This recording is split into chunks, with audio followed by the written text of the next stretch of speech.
It's 7:30 in the morning on November 11th, 1992, and Union Pacific 3985 is ready to embark on a memorable journey. The Challenger-type locomotive will travel far off home rail into the heart of the Appalachians. It's a challenge in many ways, and the skilled Union Pacific crew is ready to meet the demands of this trip head-on. The locomotive departed Cheyenne, Wyoming on November 3rd and hauled several excursions on the way to Memphis, Tennessee. Today, the big engine is being readied for the start of the trip across the CSX system to Huntington, West Virginia. There, the engine will undergo a transformation from Union Pacific 3985 to Clinchfield's 676. The Challenger will be the guest of honor at the 50th running of the Santa Claus Special, an annual event now operated by Clinchfield's successor CSX. Most everyone has heard stories about Elvis Presley being spotted around the country, but we know exactly where he is. A little-known fact is that Elvis has always been a rail buff, and the Union Pacific has allowed him to fire the 3985 today. Halloween has been over for more than a week, but UP fireman Lynn Nystrom, in the Memphis spirit, has himself a little fun.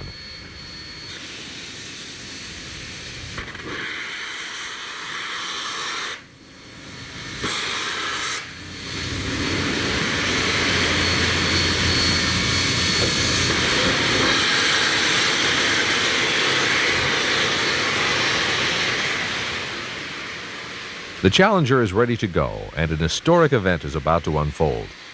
Under gray, overcast skies, the train is backed out onto the main.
Memphis fans are out in force to witness the moment.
Three CSX business cars and 7 Union Pacific cars make up the train. A tool car, material storage, a generator car, souvenir car, a coach, a dorm, and an office car make up the Union Pacific consist. The journey across CSX will take several days, with a 3-day layover in Louisville, Kentucky. Today's portion of the trip will take the Challenger across western Tennessee to Nashville. The first 100 miles will be across flat agricultural land. The terrain then becomes hilly with much curvature and grade the rest of the way to Nashville.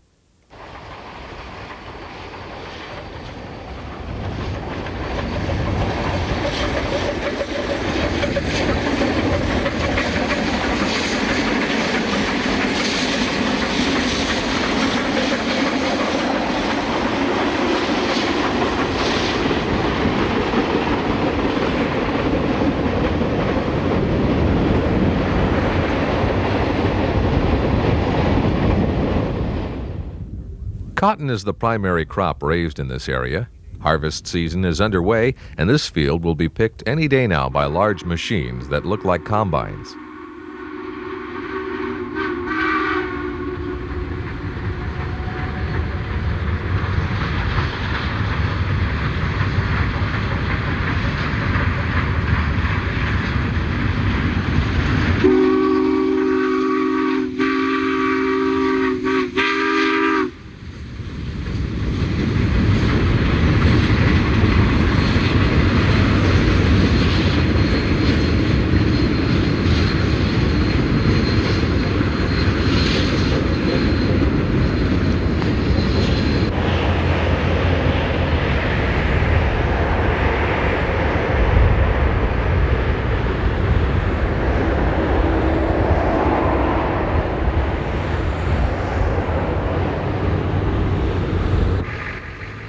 At the town of Mackenzie, the tracks make a sharp curve around what once was a Y and an important junction.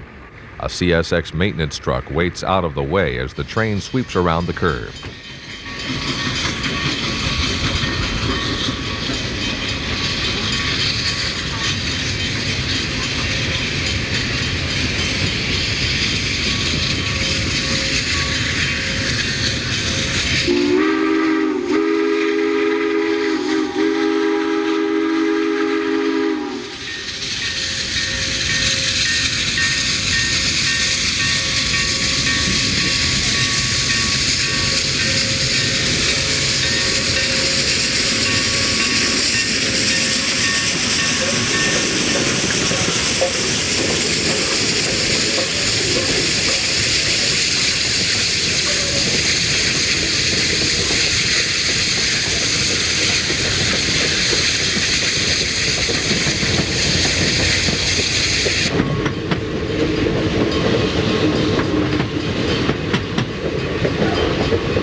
The land is starting to become hilly now, and the train works upgrade out of Huntington, Tennessee.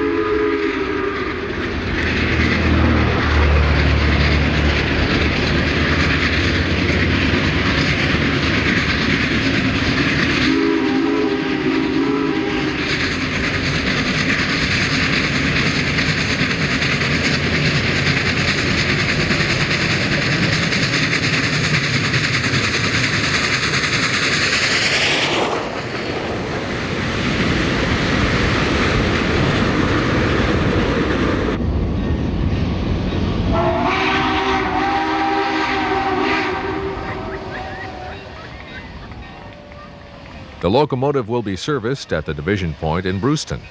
A large crowd is on hand to witness the train's arrival.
An old L&N caboose is parked in the yard, painted in the family line scheme. The freight continues to work the yard and will follow the steam special to Nashville. The various paint jobs on these diesels are a collection from the former roads that now make up the CSX system.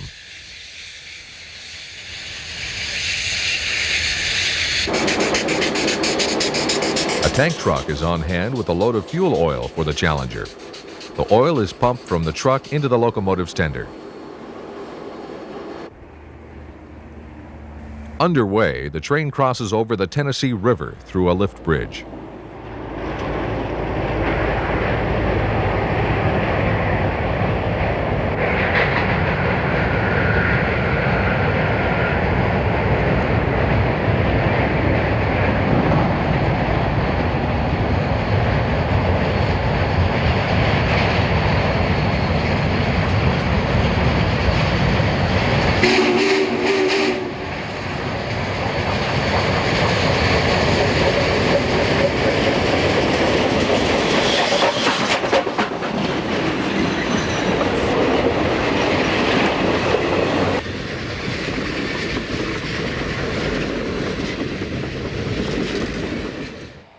At Crow Siding, 34 miles west of Nashville, the 3985 pulls around a curve up to the end of the siding. The train will wait here for a westbound set of light engines to arrive.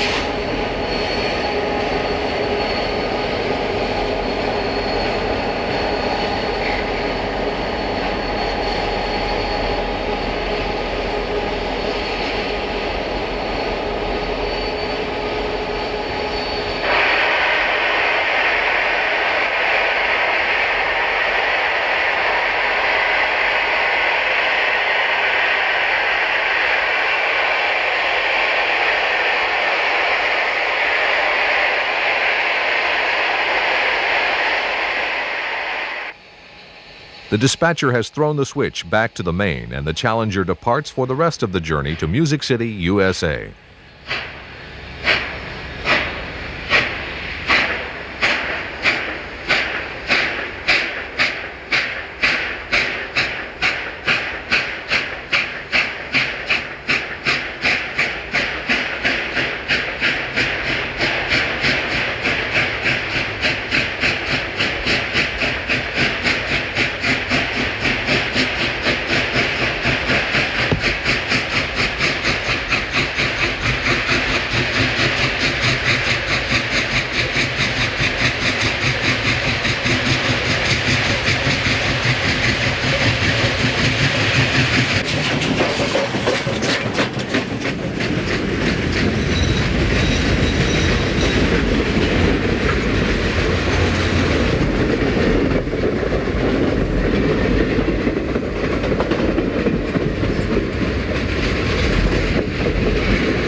Arriving well after dark, the train backs into CSX's downtown yard.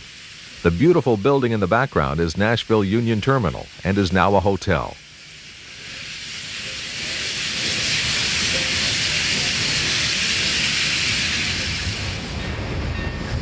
Yesterday's dreary weather has become worse.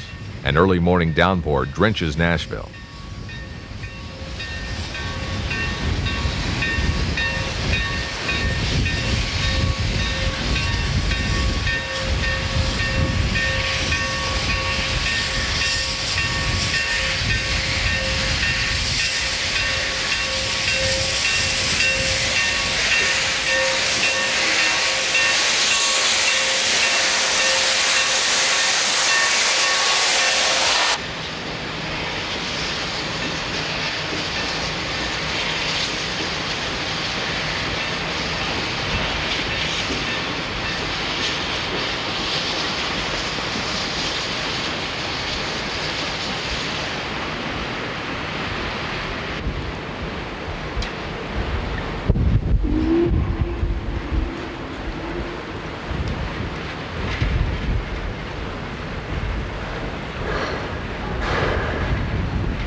The train passes through the crossovers that lead to the main line subdivision.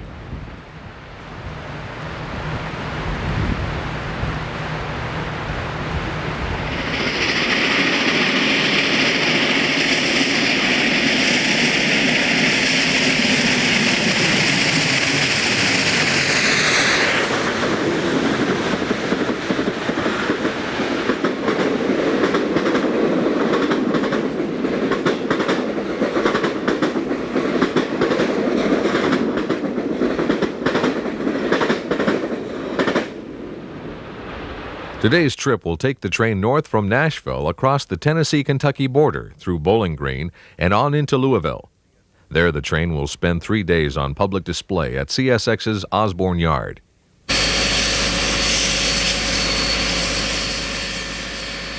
At Gallatin, Tennessee, the 3985 has stopped to take on fuel. One of CSX's Operation Red Block diesels sits on the siding. Once the service stop is complete, the train is again underway near the Kentucky border.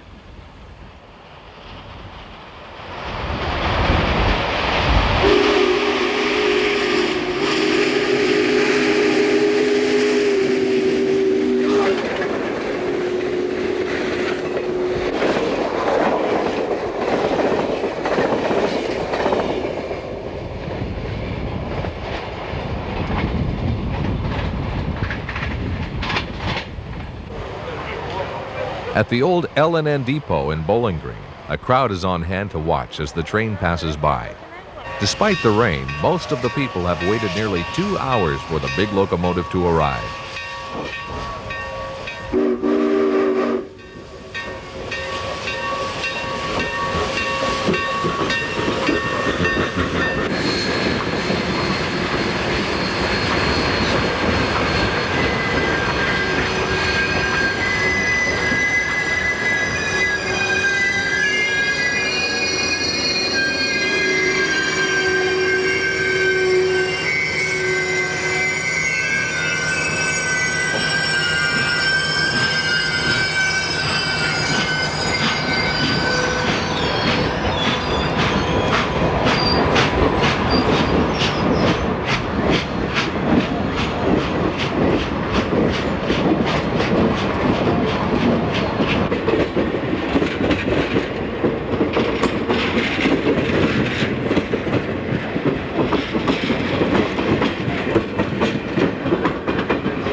The townspeople swarm to the rail to collect pennies smashed by the Challenger.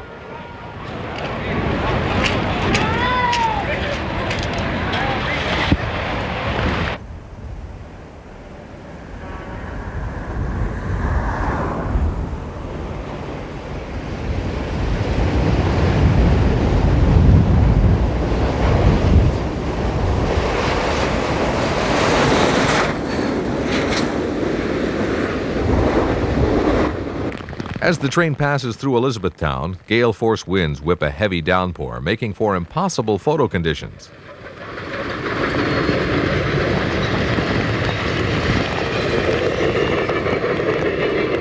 We had hoped to show you the train crossing over the rebuilt bridge at Shepherdsville. This was the location of a famous train wreck in November 1991 caused when a garbage truck tried to make it through this underpass. The truck knocked the rail out of alignment. An approaching train's locomotives made it across the damaged track, but the cars derailed. Miraculously, no one was injured in the accident. Today's storm has caused the signal system to malfunction, and the steam special is stopped 2 miles south of the bridge. It'll be well after dark before the 3985 is allowed to continue. CSX replaced the missing section of the bridge in record time. The rebuilt section is everything to the left of the truss bridge and includes a new pier. On Saturday, November 14th, in a heavy snow squall, we had the opportunity to visit with Mr. D.A. Lee, the father of Steve Lee. Steve, as you may know, is the engineer of the 3985 and manager of Union Pacific's steam program. The Lee family lived in a small town outside of Louisville along the Illinois Central tracks. Curious about how Steve got interested in railroading, we were filled in on the early years by his proud father. Most boys start out with a 4-foot piece of plywood, you know, in a tray, about 5 years old. He never did get over it. And he got knowing, writing to some of the engineers and older people on this line. And he came up here to I brought him up to the Illinois Central Museum. And he win all the door prizes and everything. They throw a silhouette up on the screen, you know, and all. And all these older engineers says, the kid knows more about them things than I do. Steve Lee, ain't you? Hey, not me. Huh? No, not me. Well, now, Sorry everybody I about run to's got to think I'm not Steve Lee. They got a sign, I'm not Steve Lee. Well, mine's covered up. He told me to come up here and yeah, I know he did. Shoulder, so he want to know somebody yeah, was he's famous. a smart guy. Well, you're on TV. You're on TV. Get over here I'm close. on TV on You get over. Well, whatever. Well, it don't matter to you, does it? It don't to me either. On TV? As long as I'm on TV, I'm all set. Well, I know it's getting deeper in the snow here. Well, so Steve got knowing these older people, and he loved it. Some of them took a chance with their job. They'd stop and let him on a train where they weren't supposed to stop and haul him to another place and let him off. And I'd follow in the car, you know, and pick him up. They sent him to, when he finally got hired on the railroad, they sent him to Paducah for a 6-week school, and they sent him back the first week, said the boy could teach the school. While other kids was reading a comic book, Steve had his nose buried in one of these railroad books. Then when they come out with most of the diesels, they had the president of the Illinois Central, his name was Johnston, on the cover of Train Man's magazine, and they had 3 big diesels behind him, you know, and he's standing there like this, and Steve got it out of the mailbox. He was about 12, 13 or something like that. He sat down and wrote him a letter that he had a breach of rule number so-and-so because he had one foot on the rail, a safety breach. See, and everything. They got corresponding back and forth. They never did quit writing to each other. After a stint as a student engineer, Steve became a hogger on the Illinois Central. Several years later, he was recruited by another line. And they asked him to, if he was interested in a job with Rock Island out west. And he went. He went out there. They offered him a pretty good deal, and he went out there. But then he discovered after getting in it that they weren't doing too well financially. And during a rail strike out there, why they had the clerks run the train, you know how they'll do. And Steve was running the front end of it, and he had a conductor. There was a clerk in the back end of it. And he said he looked up ahead, he had a grain train, about 70 cars of grain. He said he looked up ahead and the track didn't look right. And the strikers had taken 2 rails off the right-hand side. And he said he grabbed the mic and told the man in the back, said, hang on to something. It was up some trouble. And he lost the whole train out in the field, load of grain. He said, I decided right then, go somewhere else. He said, I don't think this line is going to survive. And he said, I could have maybe stayed there because the government would take it over. But he said, I want to work for somebody and make some money. So that's when he went out west. And he went to the Union Pacific? Yeah. He sent a resume out there, and they sent him plane tickets for him and his wife and rolled out the red carpet, and he went out there and he's been with them ever since. Many of Steve's relatives visited the locomotive while it was on display, and crowds of other visitors took the opportunity to get a good look at the engine. It's sunrise on Monday morning, November 16th, and the 3985 is ready to depart for Huntington, West Virginia. The Union Pacific crew has arrived, and Steve Lee talks over the day's schedule with a CSX road foreman. The train will depart Louisville's Osborne Yard and travel northeast to Covington, Kentucky, across from Cincinnati, Ohio. After a service stop, it will run along the Ohio River on former C&O tracks through Ashland, Kentucky, and on to Huntington, West Virginia.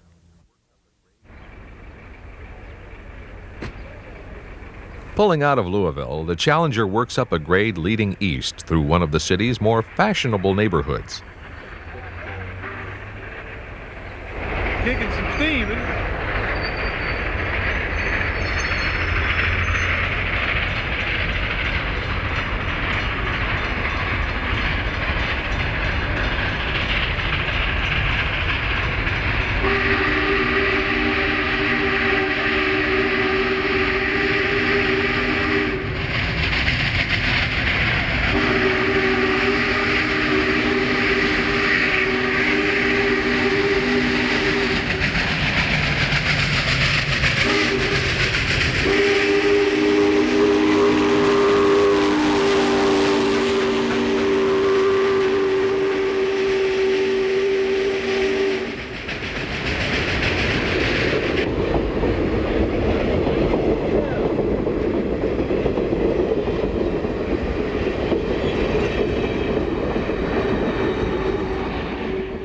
Informed by the local news media, many curious people have come out to witness the train's departure.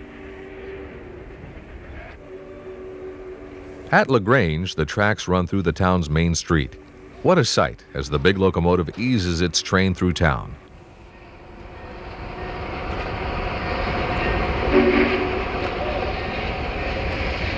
John?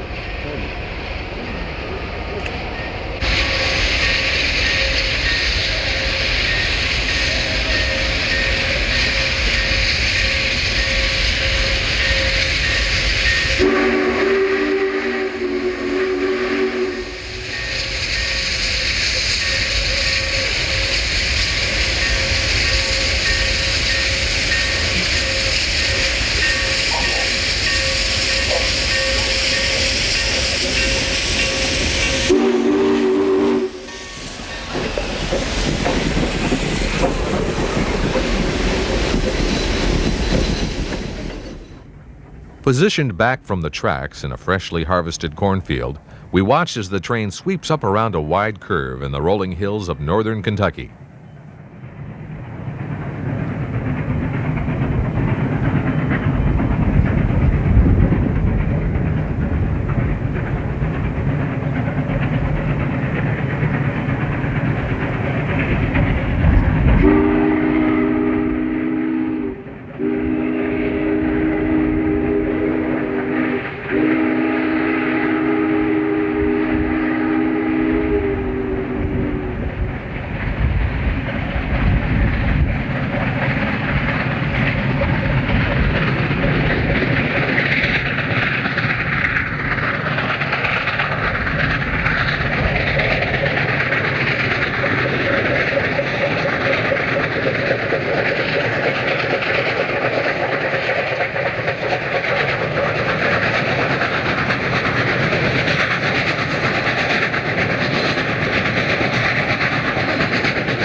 Coming onto the Cincinnati Terminal sub, the train will run around the south leg of the Y at Latonia.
Once on the main, the train will back down to KC Junction to get on the old C&O main line to Huntington. The engine is stopped for servicing, and as the rods are greased, a crowd gathers to get a good look at the locomotive. However, there was no need to rush, as the steam move was halted here for nearly 3 hours. A maintenance window was in effect on the C&O line just past KC Junction, and the 3985 had nowhere to go. Finally underway, The train heads up along the Ohio River, producing a fine plume of smoke in her wake.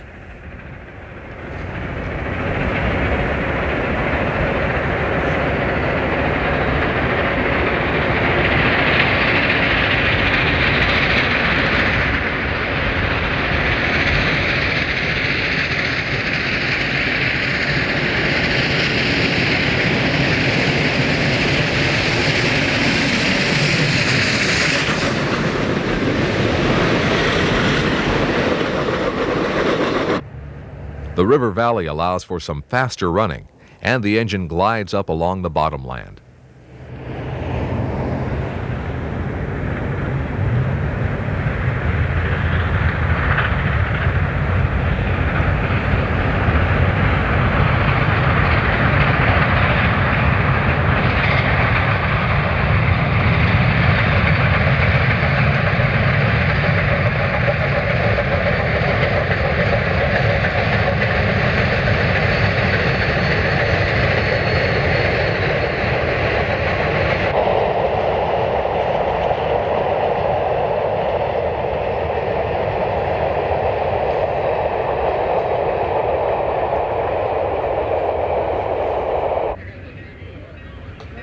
It's nearly dark as the train pulls into the Maysville, Kentucky Amtrak station.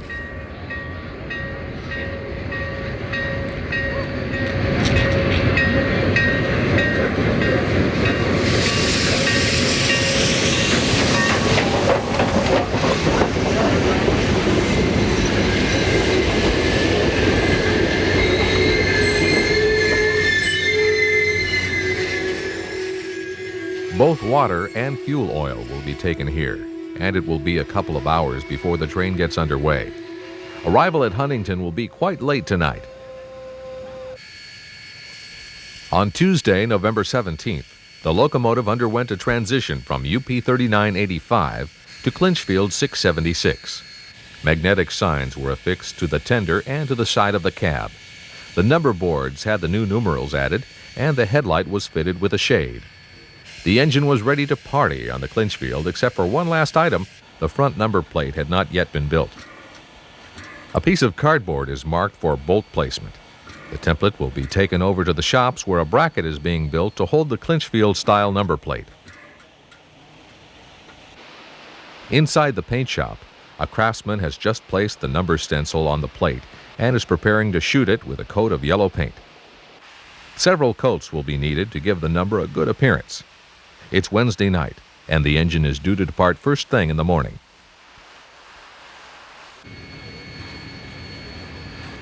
Transition complete. The three railroad enthusiasts most responsible for this event couldn't be happier. Known as the Clinchfield Mafia, we'll let them tell the story of how the 3985 became the 676. Hi, I'm Ron Flannery, and to my right here is David DeVault, and this is Steve Patterson. All three of us obviously have a strong affection for the Clinchfield Railroad. Maybe give you some insights as to how this thing got started. I guess it goes back to 1987 that Dave and I, along with several others, flew out to Cheyenne to ride 3985, and Steve was there as well. And I guess we looked at that engine and told Steve Lee, boy, it's a great engine, but it's got the wrong lettering on the tender. Yeah, we felt it ought to have the Clinchfield name on it. Absolutely. And the scenery was a little bit in the wrong place too. We need a few more trees on the hills than there are out on Sherman Hill. So I guess in '88 we came back and Steve was there and we did a night photo session, and you might want to tell them what we did there. We had stick-on letters and we made it the Clinchfield number 675. Which was built off the same blueprint as the Union Pacific engine.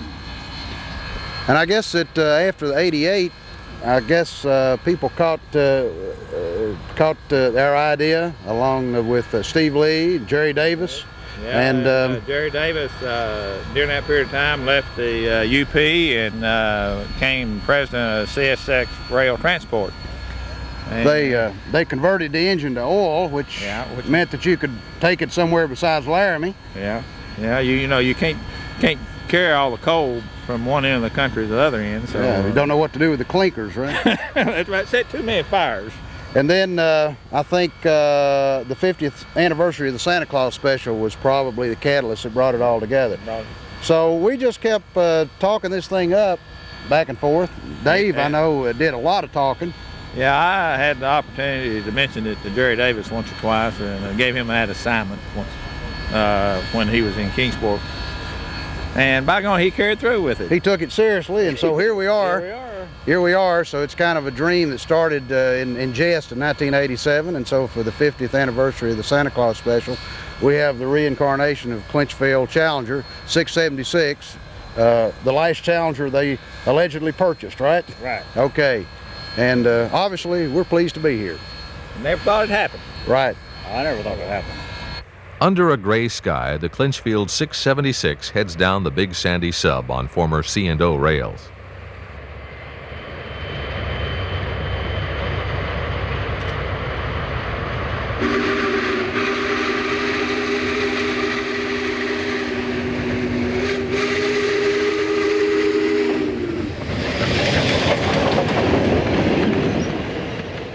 The train is headed to Kingsport, Tennessee, where CSX business cars will be picked up for Saturday's Santa Claus special. The Big Sandy sub takes the train through the heart of eastern Kentucky coal country. After a stop at Shelby Yard to service the engine, the train will head to Elkhorn City, the beginning of the former Clinchfield Railroad.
Near Paintsville, Kentucky, the train passes through BU Tunnel.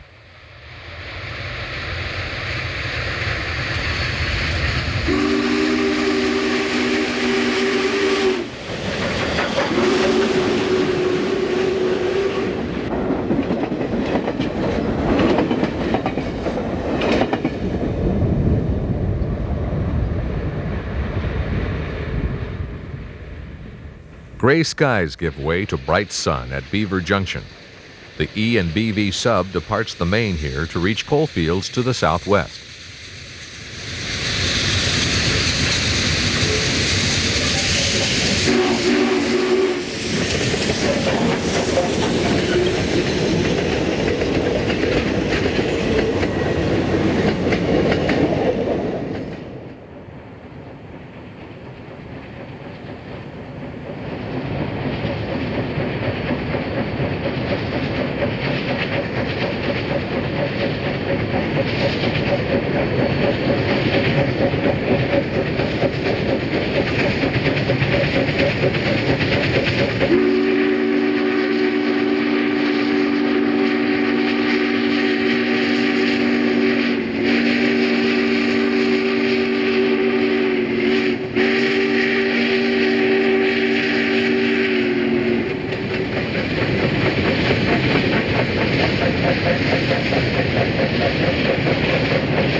At Shelbyana, a coal train is in the hole, waiting for the steam train to pass.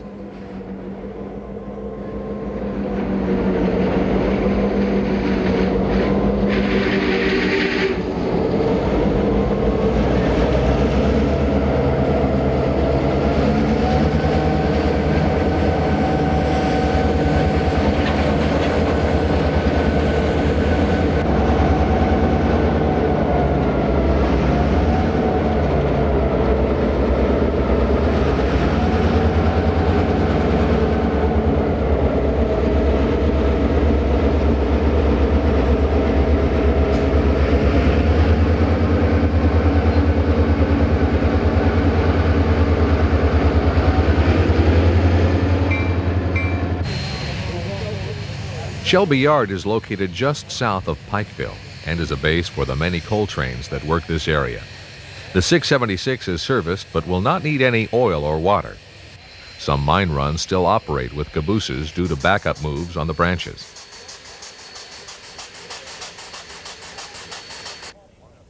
Elkhorn City, Kentucky, at milepost 128 on the old C&O is where the Big Sandy sub ended and the Clinchfield Railroad began. Today it's all CSX iron.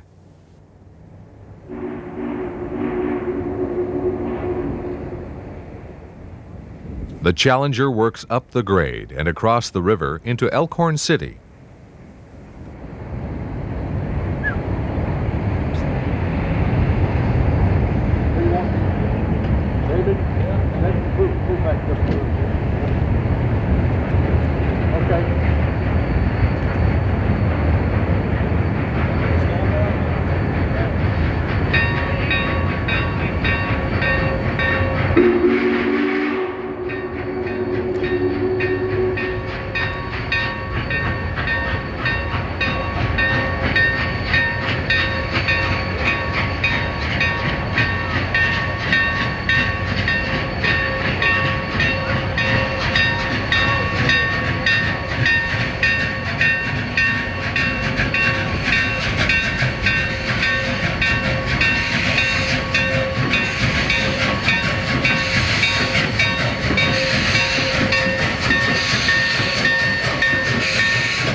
Slowing, it's apparent the train is making an unscheduled stop. It's an appropriate place as the nose of the engine is right at the start of the Clinchfield Railroad. It gives us a moment to reflect on the matter and to realize the significance of the event. What started out as just another pipe dream is really about to happen. The 676 eases forward and crosses over onto home rail, beginning the 94-mile trip down the Clinchfield to Kingsport.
Just a couple of miles up the line, the train will cross from Kentucky into Virginia.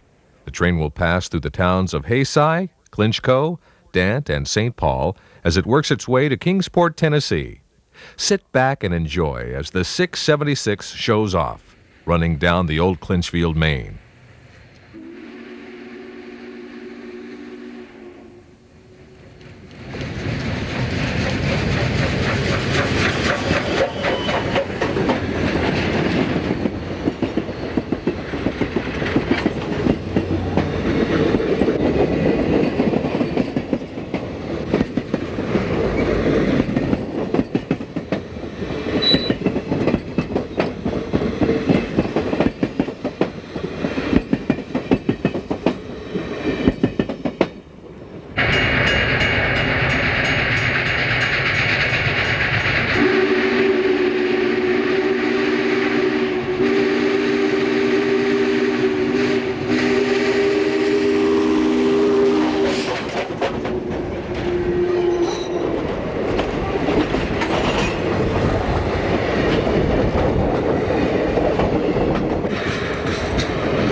Shortly after the train passed here, the locomotive had a small mishap. Meeting a coal train at Booty, the Challenger swung around an extremely tight curve on the main line and struck a coal hopper with its running board. There was no serious damage, but nerves were frayed. As the train passes through the Norfolk Southern crossover at St. Paul, note the damage up above the first cylinder.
The train was delayed by the incident, and then later at Miller Yard was delayed again because of track work.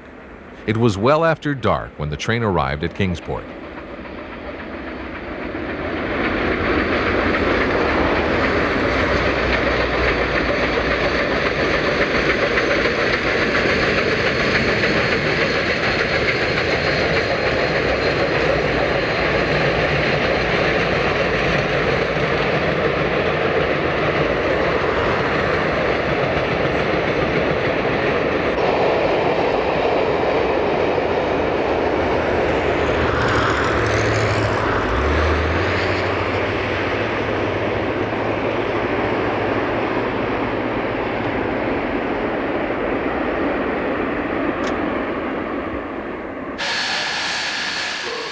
After the train's arrival, CSX craftsmen inspected the damage and took measurements for rebuilding the running board. It's amazing how fast things can happen when it's absolutely necessary. Next morning, the locomotive is about to be turned on a Y. The damaged running board has already been repaired. The engine is slowly backed around the tight curvature a little at a time.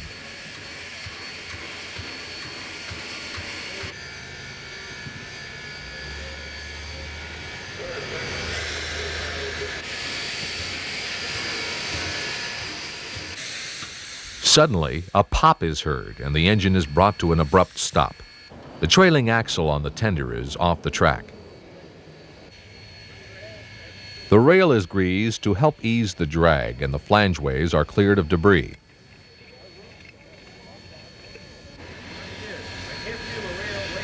Close inspection indicates a problem with the rail, but they attempt once more to get through the curvature.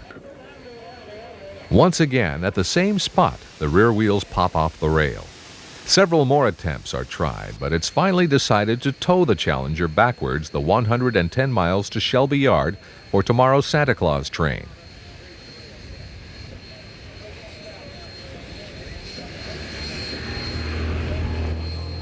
The passenger train is due to depart Kingsport at 3 p.m., and we set up to catch it crossing over the massive Copper Creek Trestle.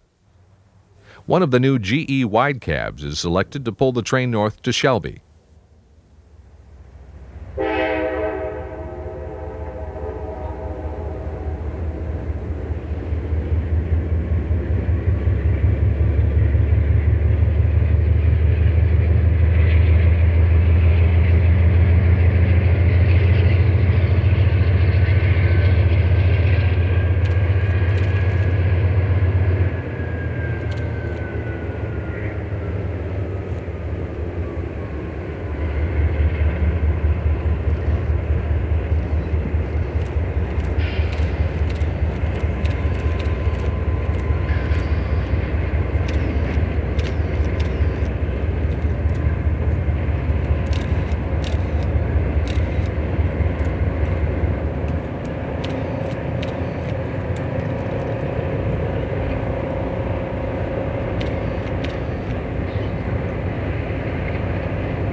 The Challenger is delayed and will not be brought out of Kingsport until after dark.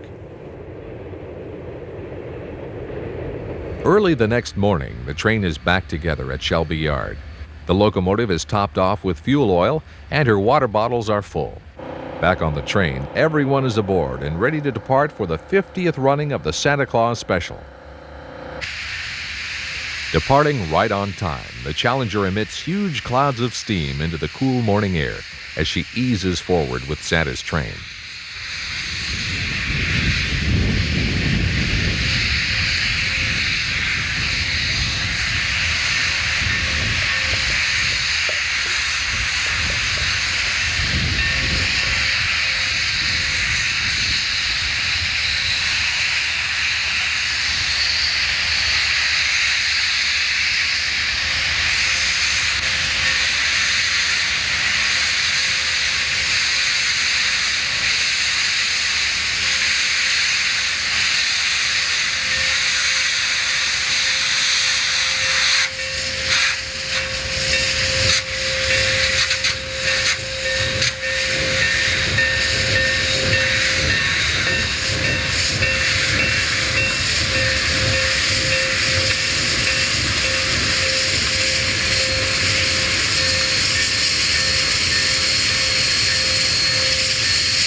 Thousands of people will line the tracks along the route today. At the south end of the yard, the first group is encountered as they wait for Santa and his gifts.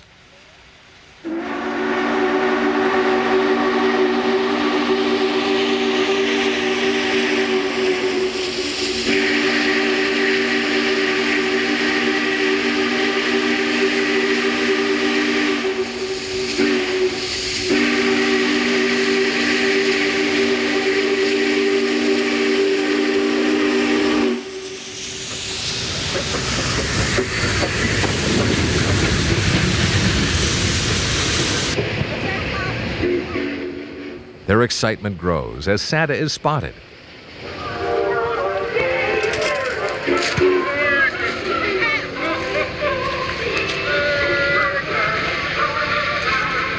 It's an amazing sight as the shower of gifts comes flying off the back of the train. This scene will be repeated hundreds of times as the Santa Claus Special slowly makes its way along the route.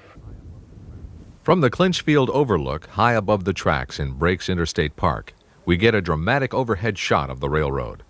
The Challenger will pop out of the tunnel and work hard as it pulls the train up the stiff grade.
At the coal mining town of Dant, a little boy tells us what he expects today.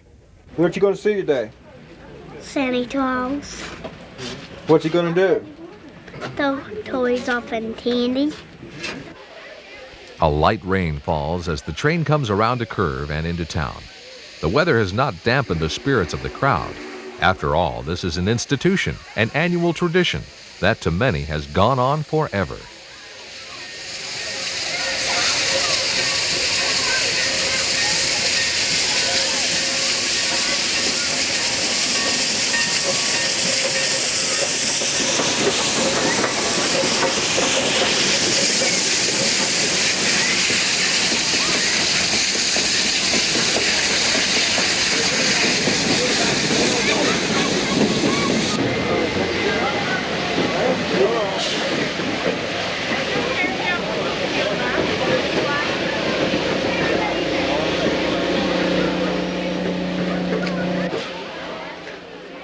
Now, don't be misled into thinking that these are poor, down-and-out people in serious need. It's fun, it's business, and it's the world's longest Christmas parade enjoyed by thousands along the route and more down in the city.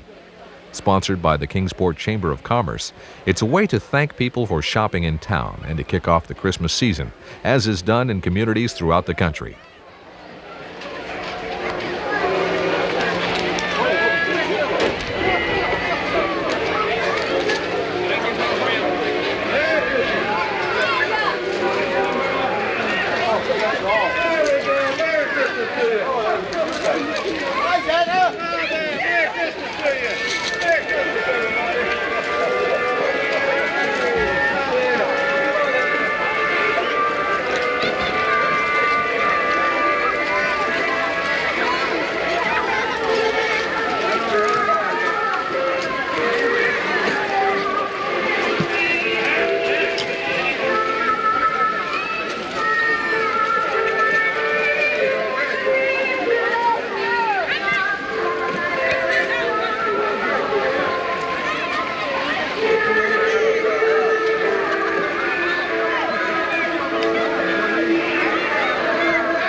One of the highlights of the day occurred when the train passed over Copper Creek Trestle. The 676 slows as it runs along a rock ledge and approaches the long span.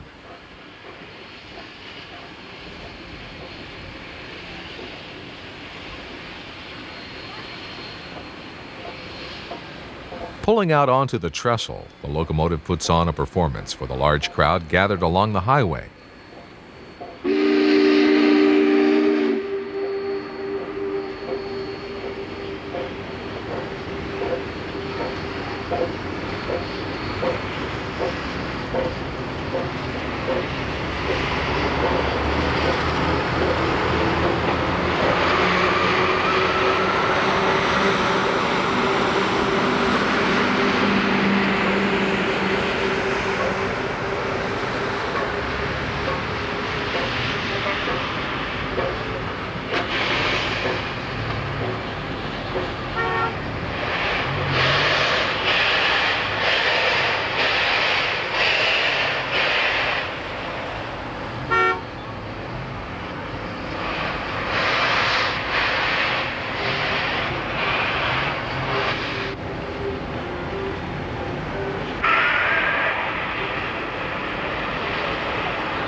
After several minutes, the train moves forward to continue the trip on into Kingsport. Santa greets the crowd and tosses a gift off the high bridge to someone down below.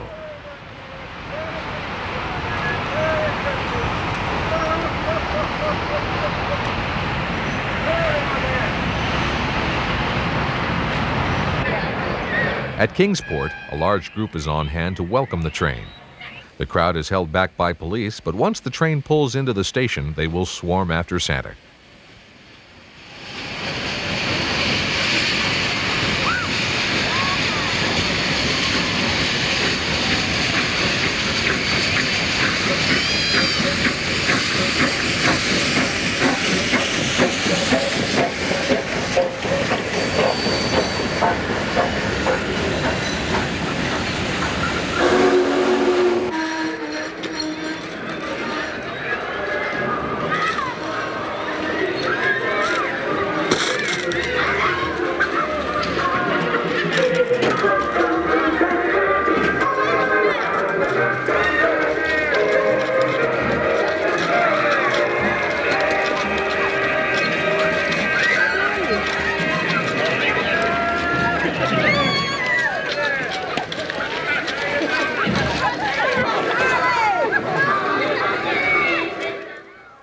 The rest of the gifts are quickly dispersed to the crowd. Santa makes his way through the throng, wishing everyone a Merry Christmas, especially the children. My goodness, you lost some teeth and they're coming back. Good. Oh, hey, Ferris. Hi, Santa. Oh, hi there. Hello. Hey. Hi there. How you doing? Merry Christmas to you. Santa's helpers get tired, stop throwing. Come on, Santa. Think they're waiting for you.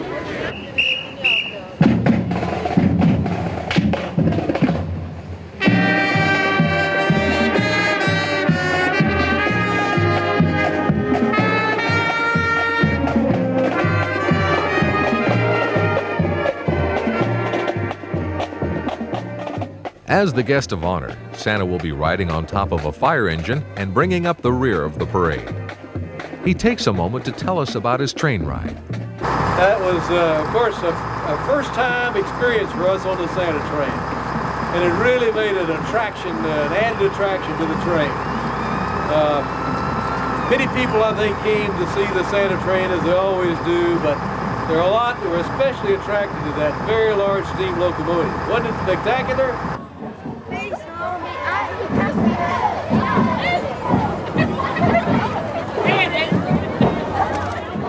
As the parade continues, the fire truck is moved into position and Santa wishes all well.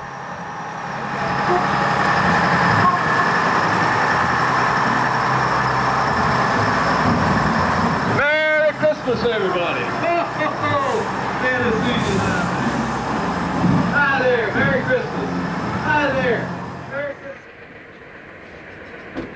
On Sunday, November 22nd, CSX operated a special for its employees. Once again, the Challenger is towed backwards, this time to St. Paul, where the engine and cars will be coupled for the return trip to Kingsport.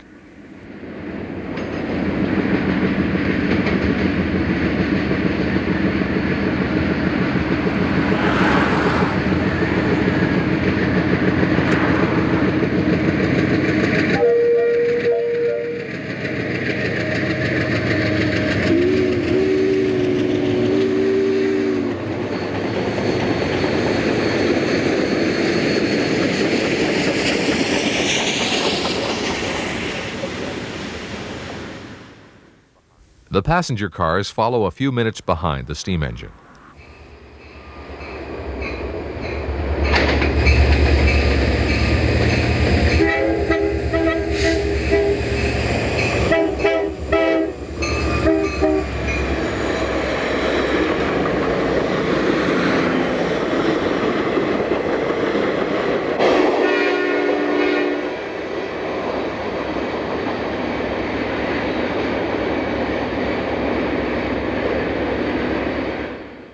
At St. Paul, the train was assembled, and it now heads back towards Kingsport. From above, we watch as the train snakes down the Clinch River Valley on its way to Miller Yard.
In a heavy downpour, the train pops out of a tunnel near Starnes Slant.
Passing over top Route 23 and rounding a curve, a beautiful plume hangs in the heavy air as the train enters Clinch Mountain Tunnel.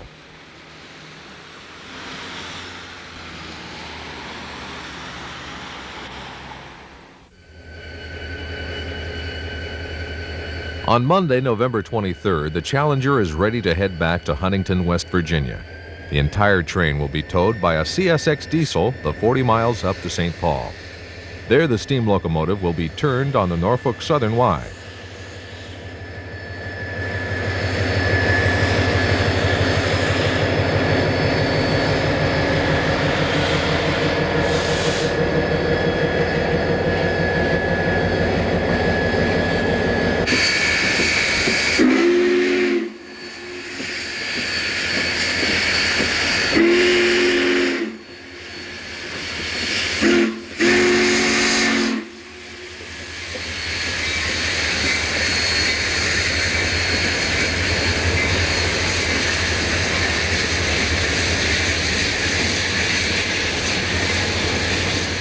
The big crowds are gone now, and only the serious train watchers are on hand to see the big locomotive depart.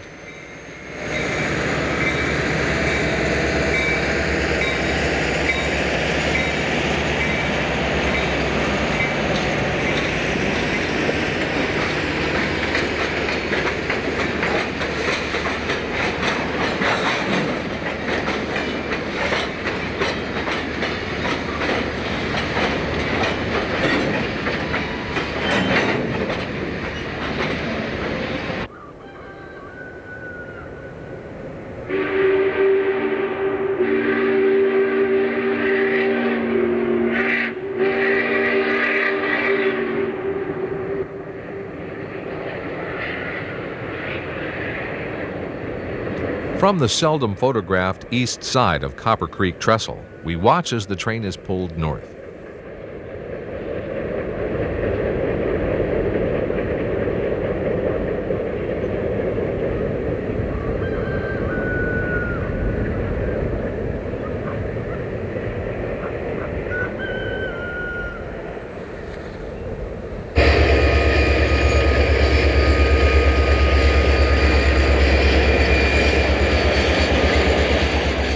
Near Fort Blackmore, the train heads up the Clinch River Valley. The indignity of the Challenger being towed backwards by a diesel is almost too much to accept.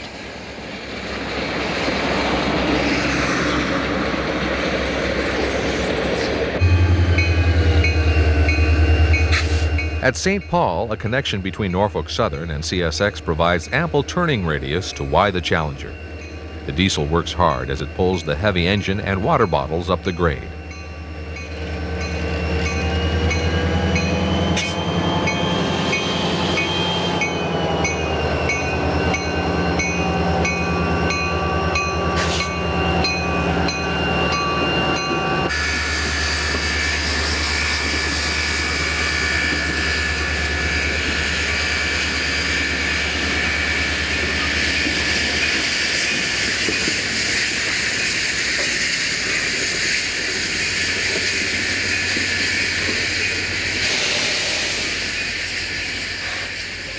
Actually, on the Norfolk Southern system, this marks another first for the trip. The Challenger is pulled up past the switch and will then proceed forward around the east leg of the Y.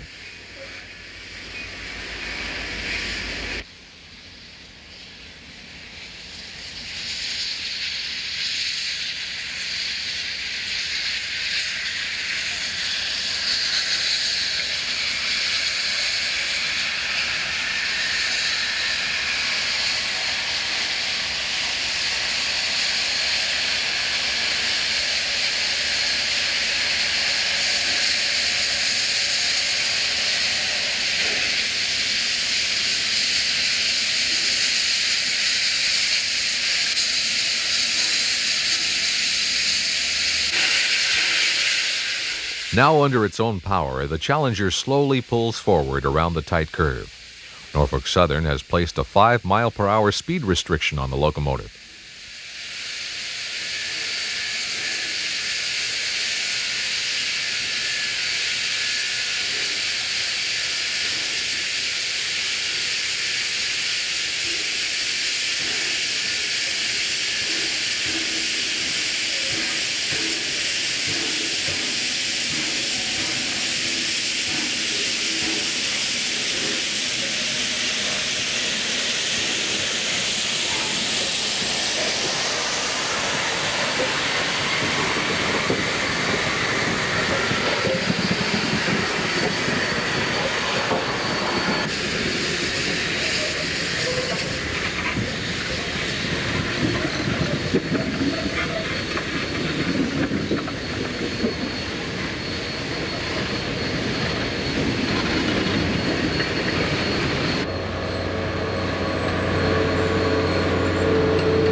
The diesel will bring the rest of the cars up the main, and the train will be assembled at Moody, up around the bend from St. Paul.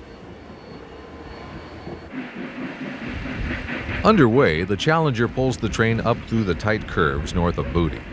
This is the spot where the engine sideswiped a coal hopper a few days earlier, and is extremely difficult track for the big engine to negotiate.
As the engine comes onto straighter track out of the curve, you can hear the acceleration as the throttle is opened.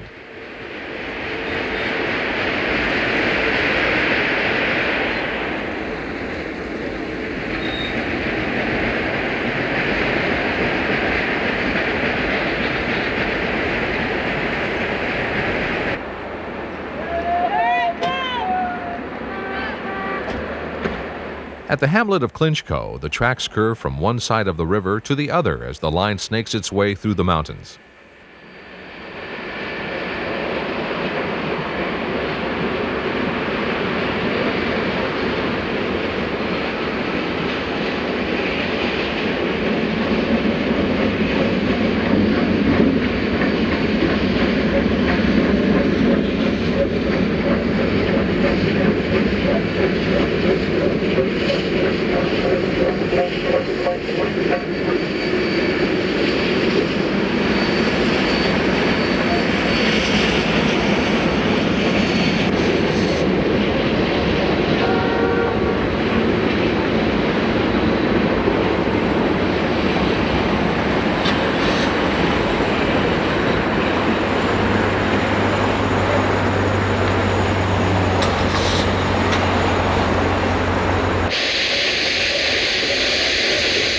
There's tunnel after tunnel as the line punches through the ridges to keep the curvature down to a minimum.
This is the 676's last trip on the Clinchfield, and the big engine is about to come offline at Elkhorn City, Kentucky.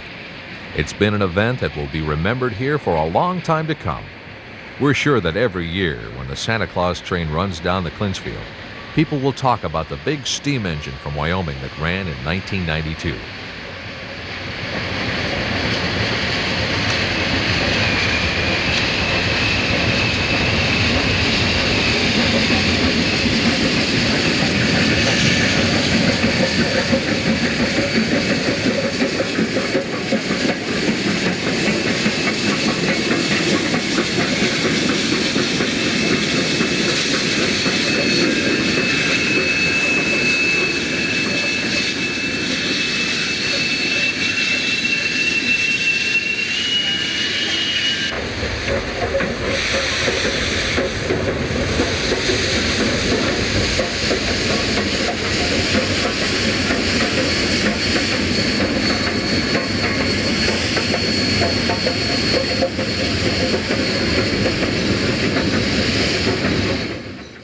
Back on the old C&O Big Sandy sub, the train heads on toward Huntington, West Virginia, and will arrive at the CSX shops after 11 p.m.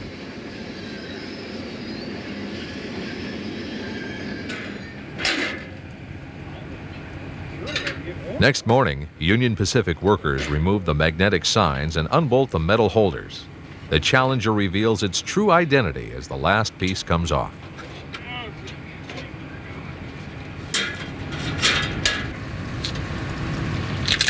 The taped-on cab number is peeled back to unmask the 3985.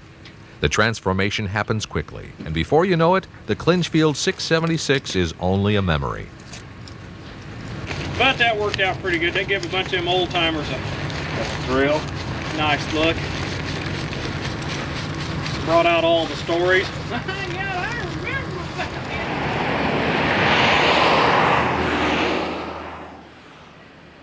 After a 3-day layover in Huntington for maintenance and the Thanksgiving holiday, the Union Pacific crew is finally on its way home. The Challenger gets underway after a brief stop in South Shore, Kentucky.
The train is traveling today from Huntington to Cincinnati, Ohio, where the crew will spend the night.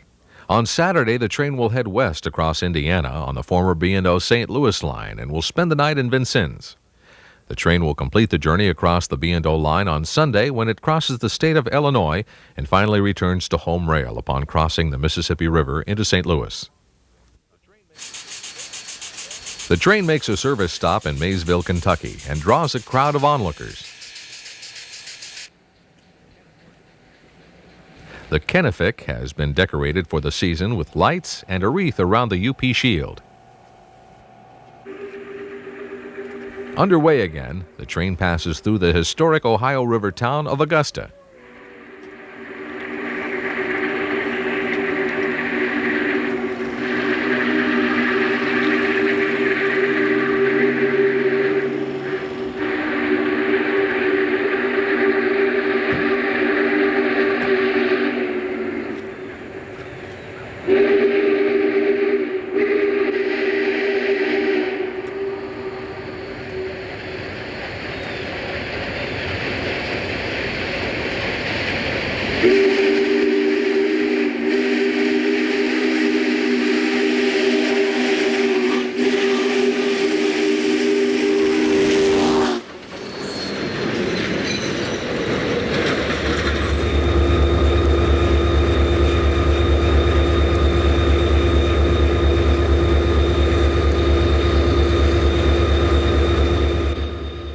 Arriving in Covington, Kentucky, the Challenger pulls past the tower at KC Junction, where a freight train is waiting for a fresh crew to arrive. Once past the switch, the Challenger will back the train down the old L&N track to Latonia, where it will be turned on the Y. The entire train will then back across the Ohio River Bridge and into Cincinnati.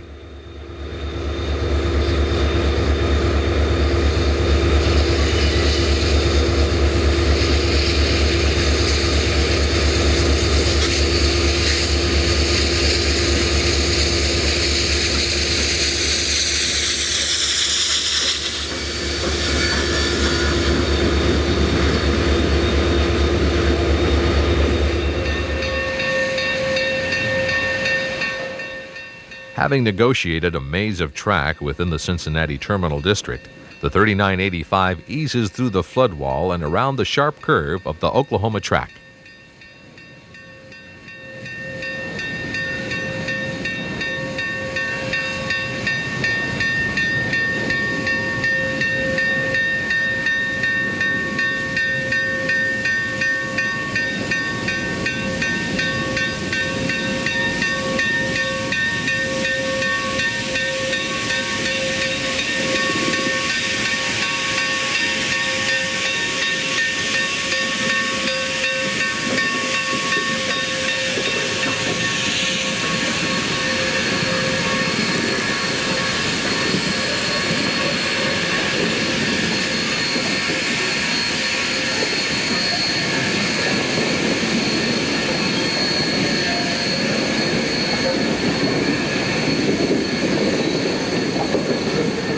The train will be parked for the night alongside the former Amtrak station on River Road. Cincinnati Union Terminal is once again being used as the city's passenger station. Under adverse weather conditions, a fantastic turnout is on hand to welcome the locomotive to the Queen City. Next morning, the weather has not improved as heavy gray clouds nearly obscure the city's beautiful skyline. The Challenger lays down a thick trail of smoke as it pulls out of the River Road station at 8 a.m.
In Indiana now, the engine pulls the train up out of the Ohio River Valley.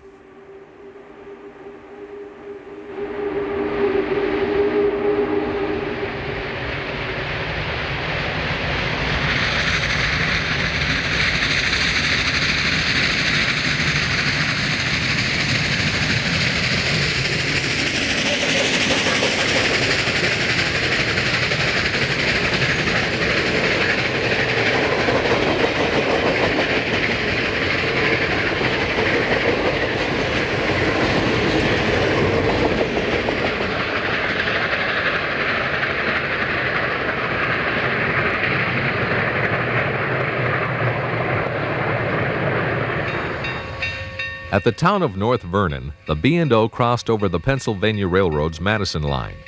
The Pennsy track was well known for the 6% grade down to the Ohio River. Today, the line is operated by a short line, which occasionally operates trains up and down the grade.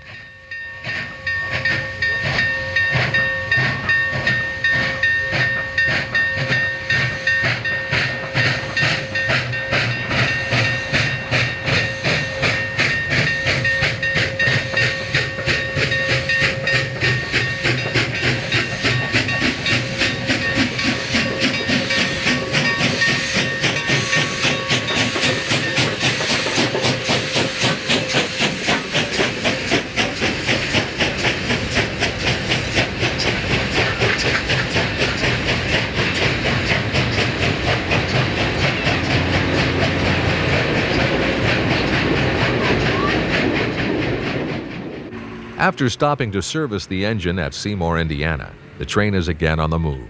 The world's first train robbery is claimed to have taken place just outside of the town back in 1866.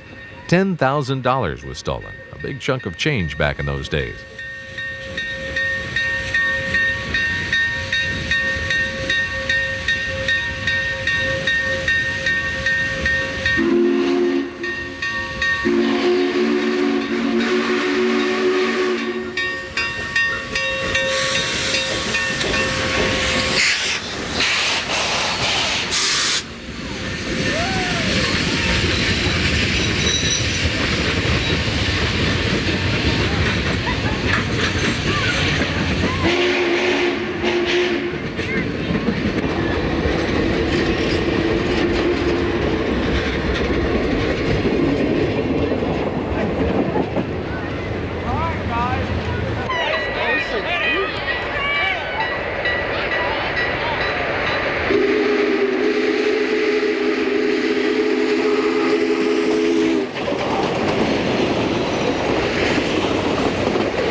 After passing through a remote hilly section of southern Indiana, the train is now out on the flat prairie to the west and speeds across the landscape.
Arriving to a tremendous turnout at Vincennes, it's plain to see that the Union Pacific public relations machine has spread the word about the big locomotive.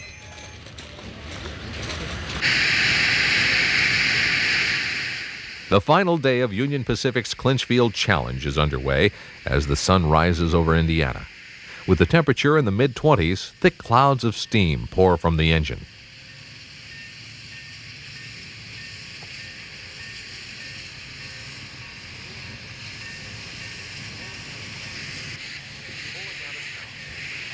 Pulling out of town, the train crosses over the rails of the old Chicago and Eastern Illinois Railroad, now a part of CSX.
Now in Illinois, a tremendous plume of steam pours out of the engine as it races across the farmland.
It's been 20 days since the train last touched the iron of the Union Pacific.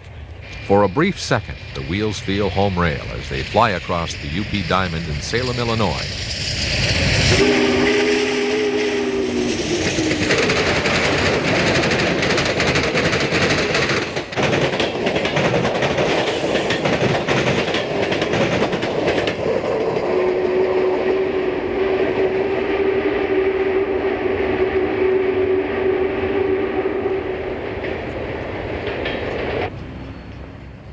Stopping at the station in downtown Salem, another large crowd is on hand to view the locomotive. This will be a quick service stop to grease the rods.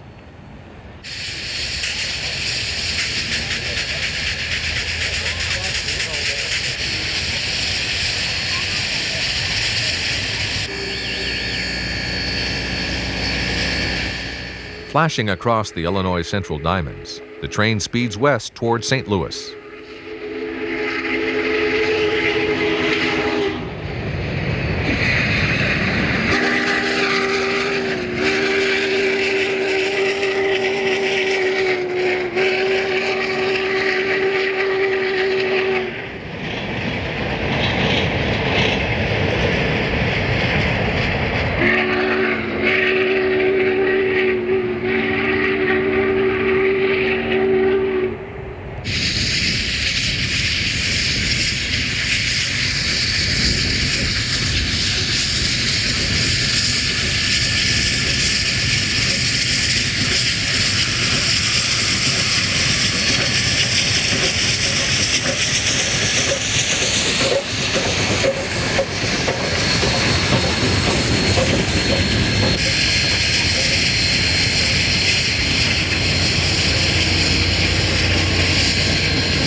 With only 20 more miles to go, the Challenger nears its destination as it pulls through O'Fallon, Illinois.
Our coverage of the Challenger's journey across CSX comes to a close as the big locomotive comes down off the MacArthur Bridge and into St. Louis.